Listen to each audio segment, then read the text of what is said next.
Welcome to part 2 of classification theory. So now I want to discuss the unequal variance case. So the unequal variance case is very similar to the example we just did. However, we're going to allow our two class conditional distributions to have unequal variances. So I'm going to go sketch this off on the right and doodle a little bit around it. So here's the situation. Maybe I have a red distribution that looks something like this. And so I've intentionally made this red distribution have very large dispersion. I also have a blue distribution that has to have, area 1 under the curve. Looks something like this. So this is, call it y equal to 2. This is y equal to 1. So this is mu1, and the variance of this is sigma 1 squared. The mean of this is going to be mu2, and the variance of this will be sigma 2 squared. And so what I'd like to just point out to you here is note sigma 1 squared, so the red variance, is much, much bigger than the blue variance, so not equal. So how do we handle this problem with classification theory? Well, remember what the maximum likelihood rule says? So let's just call it the maximum likelihood rule is this. I'm going to write it in red here. Assign to class 1 when f1 at x is greater than f2 at x.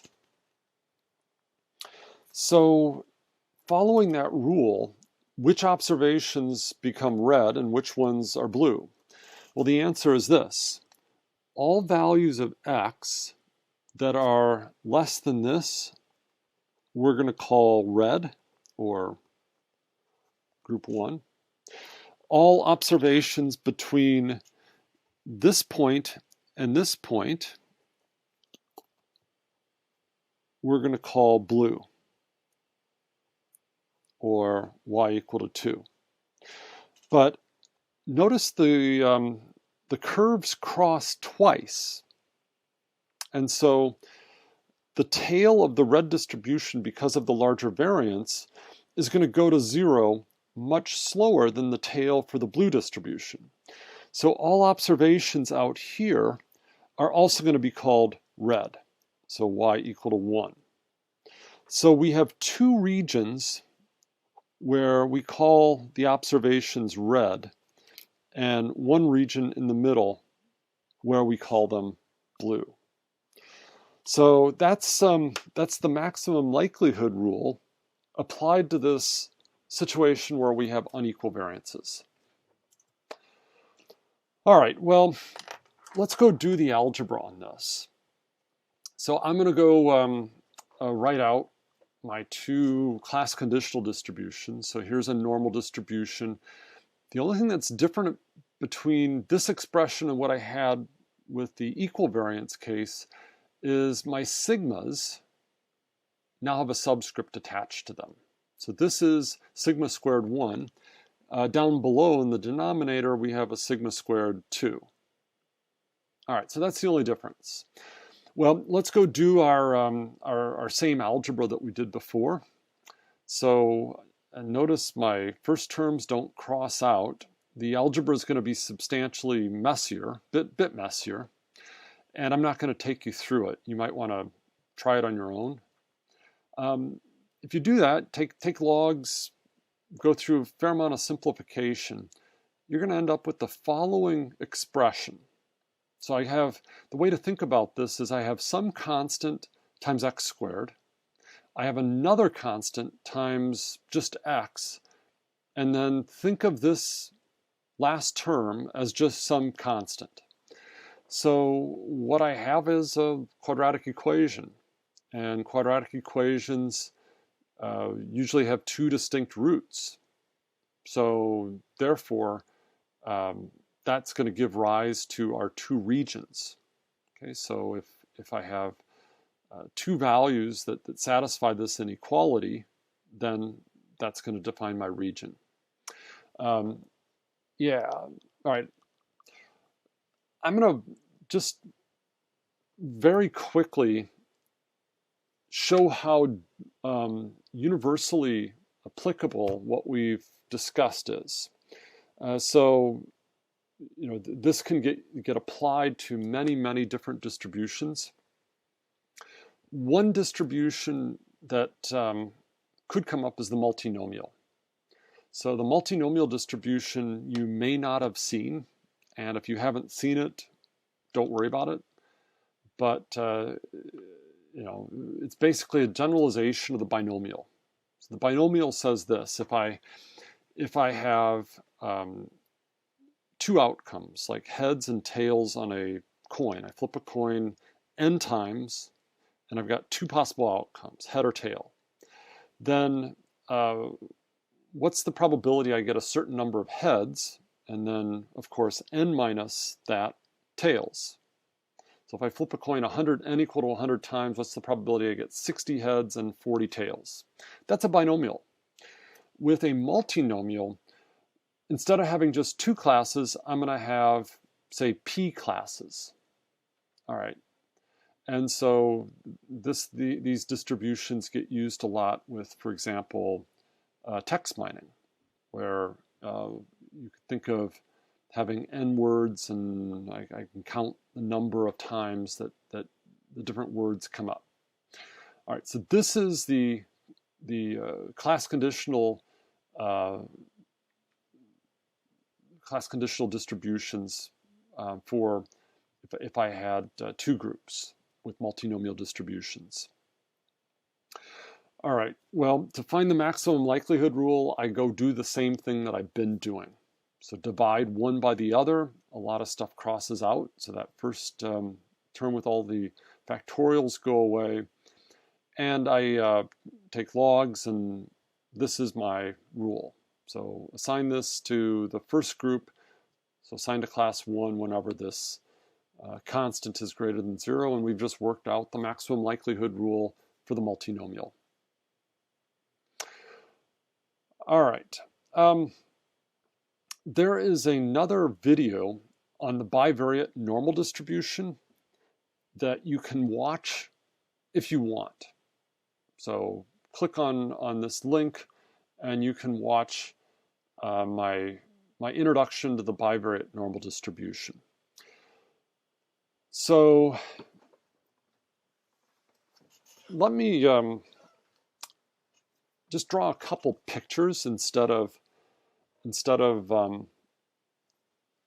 know, going through all the equations here. The multivariate normal distribution is going to look something like this. So let's start with two variables. So maybe I have a student's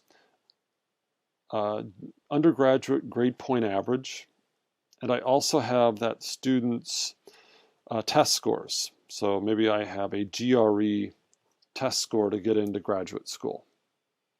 And suppose for now I have two groups, and I'm going to draw my class conditional distributions as a contour map. So this is going to be one of my class conditional distributions. So the way you should picture this is there's really a bell-shaped surface coming out of the page. So it's very high here, and then it falls off like a normal curve in any direction. That's my blue distribution. And I have a separate red distribution over here that has the same shape and dispersion. Now, suppose that we've had some admissions officer, some expert looking at these applications, and we've decided that all of these are admit. So admit these students. these students are all denies. So the red distribution is the admitted students, the blue distribution is the deny group. So these are my class conditional distributions. So I have two class conditional distributions.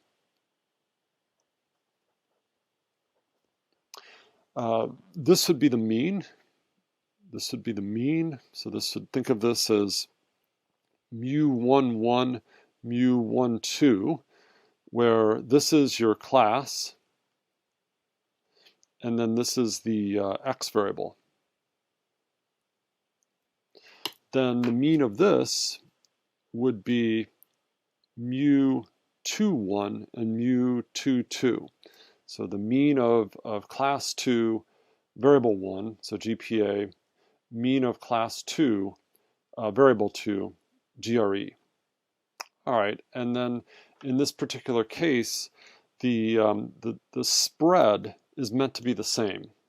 So the dispersion in this direction equals the dispersion in this direction equals the dispersion here equals the dispersion here. So that's an example of a bivariate normal distribution. So this is called a bivariate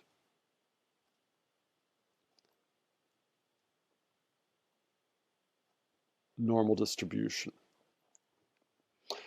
All right.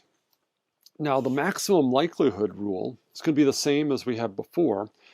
Assign an observation to a group with the largest class conditional distribution.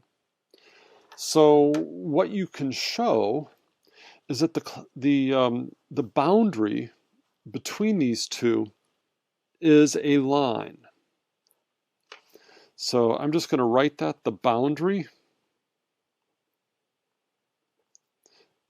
is a line. So all of these students are admitted students. So any point that is up here is an admit. Any point that is off on this side of the line is deny. Again. All right. So the point that I'm trying to make here is, whenever you have two classes that have the same dispersion, the dividing point is a line. And that is exactly like the case we had here, where I had two distributions with the same dispersion. The dividing line is a line. When the dispersion of these two classes is not the same, you don't get a line, you get a nonlinear decision boundary, just as here with unequal variances. Remember, we had a quadratic solution to that equation that I set up that gave us two roots that corresponded to these 2 points of intersection between the two class conditional distributions. All right. Another thing that we could establish if we wanted to do all the matrix math is there's another distance metric called Mahalanobis distance. And we have a similar rule to what we had before. So if you remember what we had before, I said, we're just going to assign every x to the class with the closest mean. So we have the same rule here, that any x is going to get assigned to the group with the closest mean. So for example, if this were an x, so I have some student who just applied with these coordinates, x1, x2.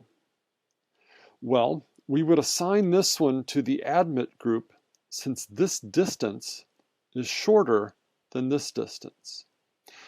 Alternatively, if I had a student down here, this distance is closer than this distance, and we would assign that student to the deny group. All right, so you have different ways of thinking about it. each of the ways is important. So you got a decision boundary. That decision boundary is implied by this distance metric, where the center that's closer is the one that an x gets assigned to. So it's very important to understand that. All right. I want to just mention one more thing about the quadratic. Well, all right. So let's go back to the multivariate normal example for a second, and I'm gonna go back to this my paper here and just walk you through a few examples. When you have two variables, so let p equal to 2 be the number of x variables.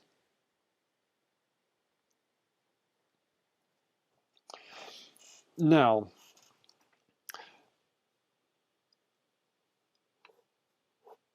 the distribution when I have two variables can be described with three numbers. So the three numbers are written as a covariance matrix. So here's the covariance matrix. Covariance matrix looks something like this: sigma 1 squared, sigma 2 squared, and then we have what's called the covariance between these two, which you can write sigma 1, 2. And I'm just going to draw a few pictures for you. If we have a distribution that looks like this,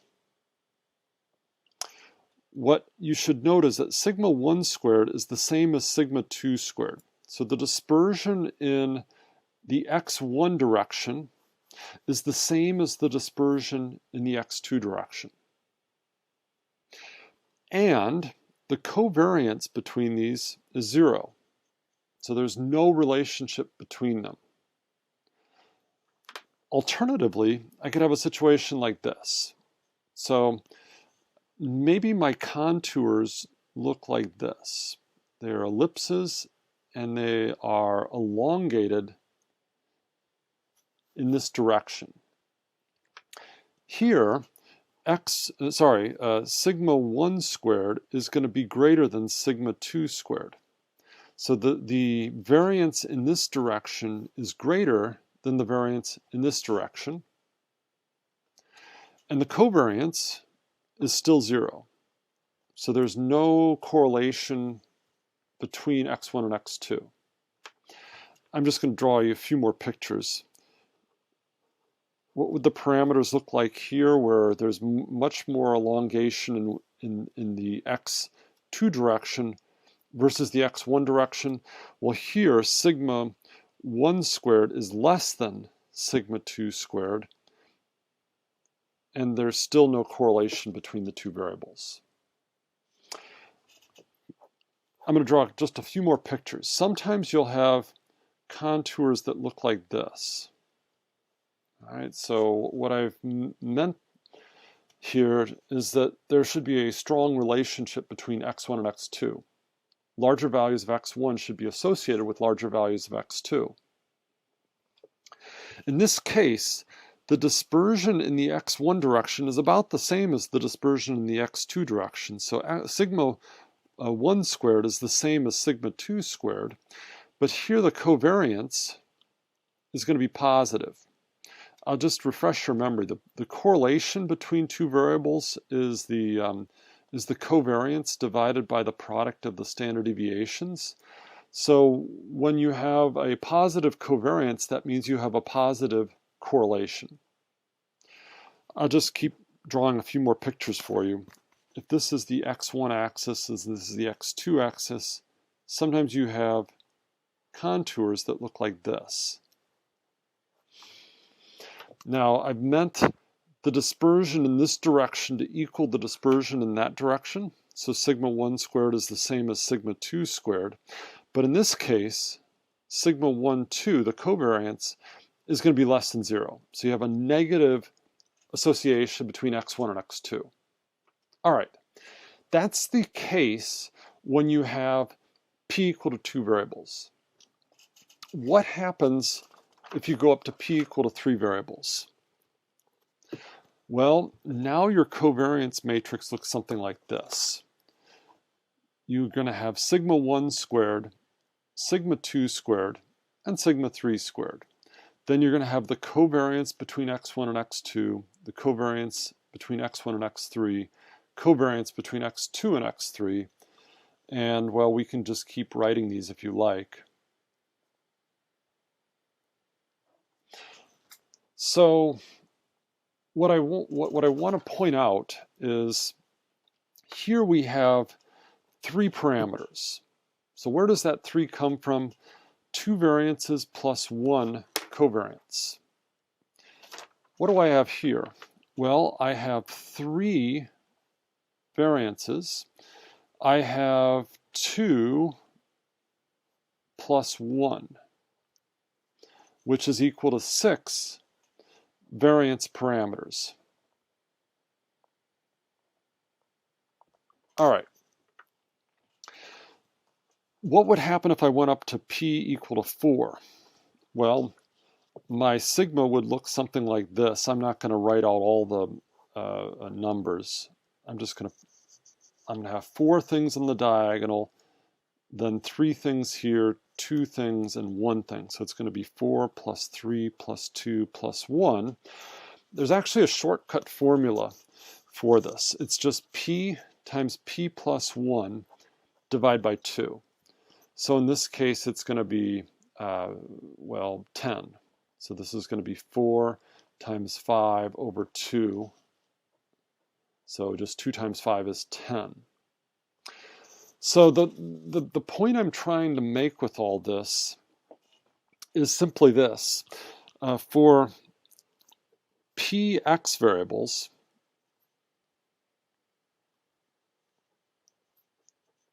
there are p times p plus 1 over 2 variance terms.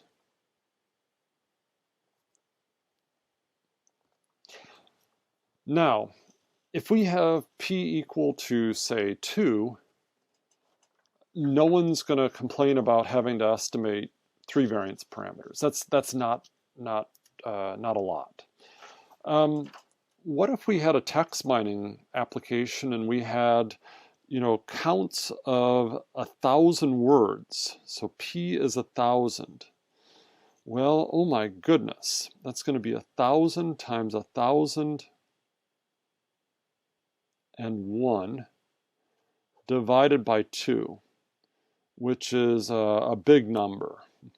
Okay, so the point I'm trying to make here is for large P,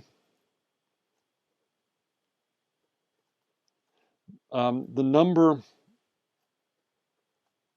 of variance parameters, V-A-R-A-N-C-E, parameters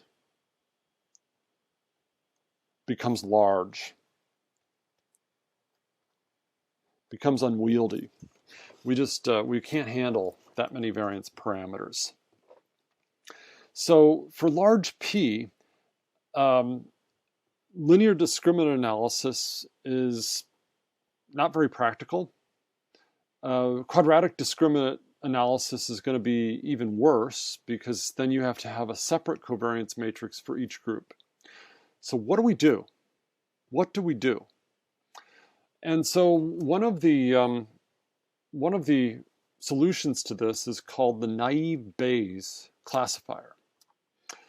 So this slide kind of takes you through what I just scribbled, namely that you have very large numbers of parameters. So if you have k classes, linear discriminant analysis, so having a single covariance matrix, is going to have p times p plus 1 over 2 terms. QDA is, well, multiply that by k. And this is just unwieldy. So for small p, this is not a problem. For large p, there's too many parameters.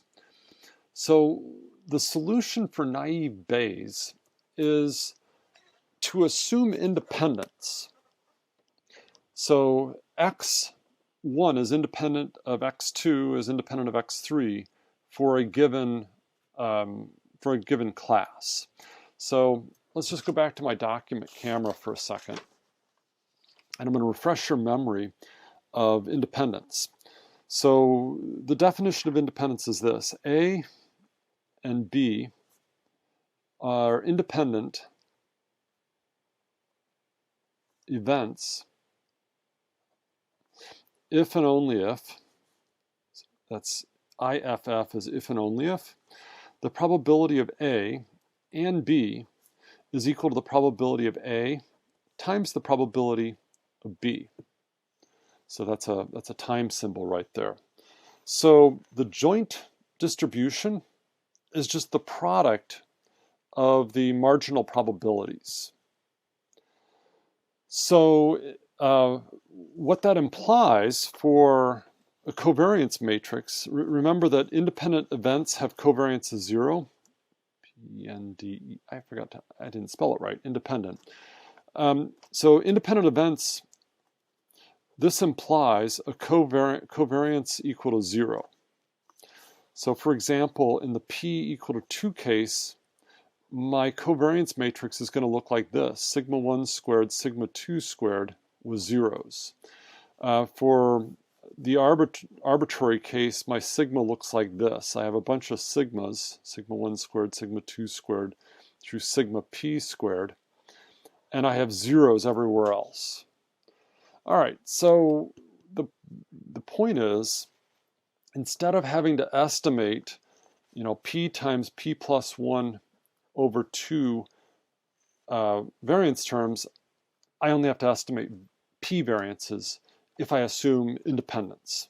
Now, of course, independence may not be a tenable assumption, but if it is, then that sure simplifies my life. Okay, so what we're going to end up doing is we're going to just go back to a univariate Gaussian for each one of my single predictors, and then I just multiply them all. So then the number of variance terms is just k times p, which is way better than this thing that grows quadratically with p.